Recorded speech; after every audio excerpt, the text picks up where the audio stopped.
Hi, welcome to Practice English 365. I'm Anna, and today we will practice English together. You will listen, repeat, and speak, just like in a real conversation. Our topic for today is hometown. Now, let's begin. I wake up in the small bedroom of my family house. The window is open, and the air feels different here. It's fresh, soft, and a little sweet, like grass and flowers after rain. I stretch, look outside, and see the old pear tree in the yard. The leaves move gently in the morning wind, and I feel calm. I put on my shoes and step outside. The street is quiet. A man rides his bicycle slowly, and two children walk to school with their backpacks bouncing. I smile because this is exactly how mornings in my hometown always feel. Simple, unhurried, peaceful. I start walking toward the center of town. The first stop is always the bakery. The smell of bread greets me before I even reach the door.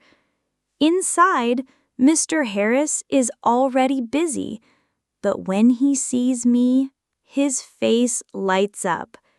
"Anna, you're back," he says. I order a cinnamon roll and a loaf of bread just like I did when I was young. He wraps the bread carefully, then tells me the latest neighborhood stories. I laugh and feel like I never left. Next to the bakery is the bookstore. I peek inside. The same wooden shelves stand in the same places, filled with books old and new. On the windowsill, a gray cat sleeps in the sunlight.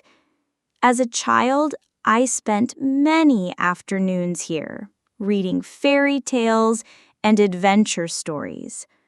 Today, I pick up a poetry book and hold it for a moment, then put it back.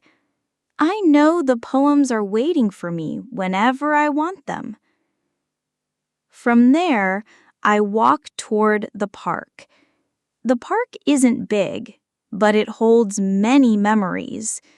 The oak trees are tall and wide, and their shadows cover the grass.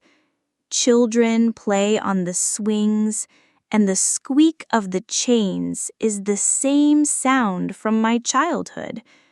I sit on a bench and watch. I remember playing soccer here with my friends until the sky grew dark. We always went home dirty, but happy. I leave the park and follow the street toward my old school. The building is small, with white walls and blue windows. The playground is empty now, but I imagine the sound of the bell and the rush of students running. I think about my teachers, especially Mrs. Porter, who gave me gold stars when I tried hard. I smile and whisper, "Thank you," even though she isn't here. After that, I go to the market. The square is full of stalls, baskets of apples, carrots, tomatoes, jars of honey, and flowers tied with string. Vendors call out friendly greetings. I buy some strawberries and taste one. It's sweet and juicy, better than anything I get in the city. The noise of people bargaining, laughing, and talking fills the air.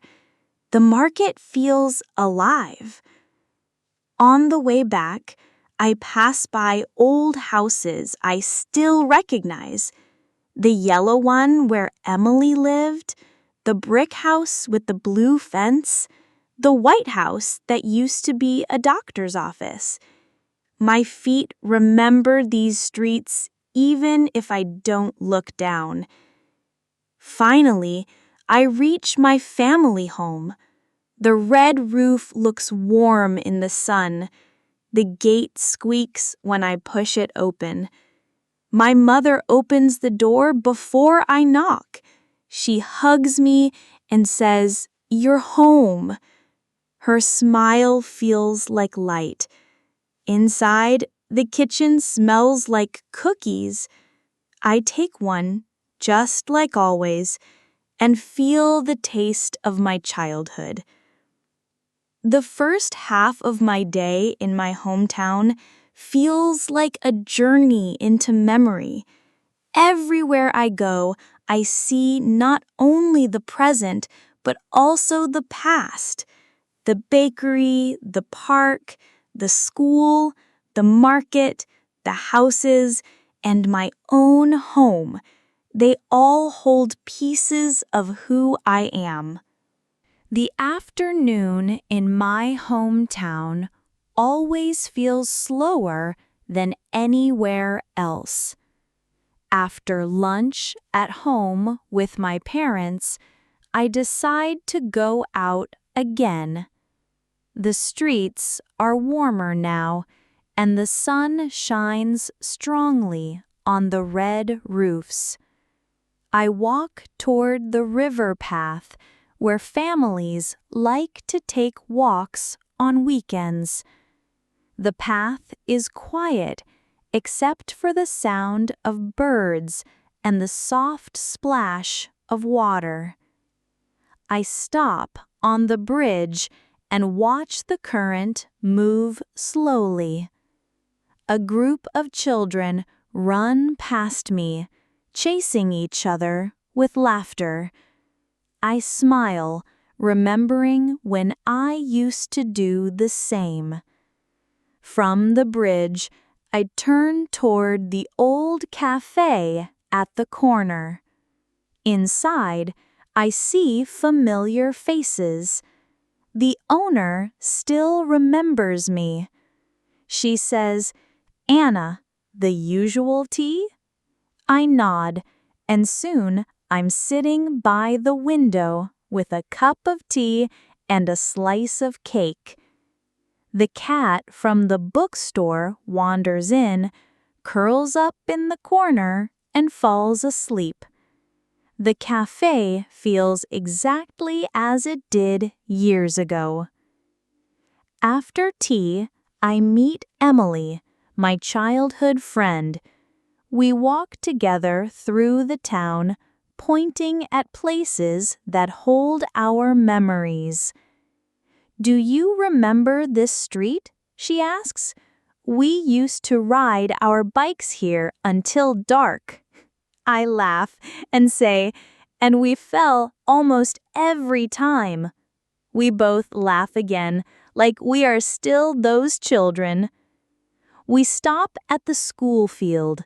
The grass is greener now, but the white lines for soccer are still faintly visible. Emily picks up a stick and draws a circle in the dirt the way we used to when we played games. We talk about our teachers, about old classmates, about silly arguments and secrets. Every word feels like a bridge between then and now. In the late afternoon, Emily suggests we climb the small hill behind town. The path is narrow but easy. Along the way, we see wildflowers and hear the hum of insects. When we reach the top, we can see the whole town spread out below us. The river glitters, the houses look like toy blocks, and the roads wind gently. We sit quietly for a while. The wind touches our faces, and everything feels calm. Evening comes, and I go home for dinner. My mother has cooked roasted vegetables, bread from the bakery, and a simple stew. My father tells stories while eating, and my brother makes jokes. We laugh often, and the house feels full. After dinner, we wash dishes together, just like we did when I was a child. Later, I step outside into the night. The stars are brighter here than in the city. The air is cool, and I hear crickets singing. Across the street, a neighbor waves before going inside. I sit on the porch steps and breathe in the quiet. The next morning, I have to leave. My bag is packed with bread, fruit, and small gifts from my mother. My parents hug me tightly. Emily comes to the station to say goodbye. As the bus pulls away, I look out the window. The fields, the river, and the houses grow smaller, but my heart feels larger. Hometown is not just a place. It is memory, family, and the start of every story. That's it for today's practice. We talked about hometowns, the streets, the people, the food, the memories, and the feelings of leaving and returning.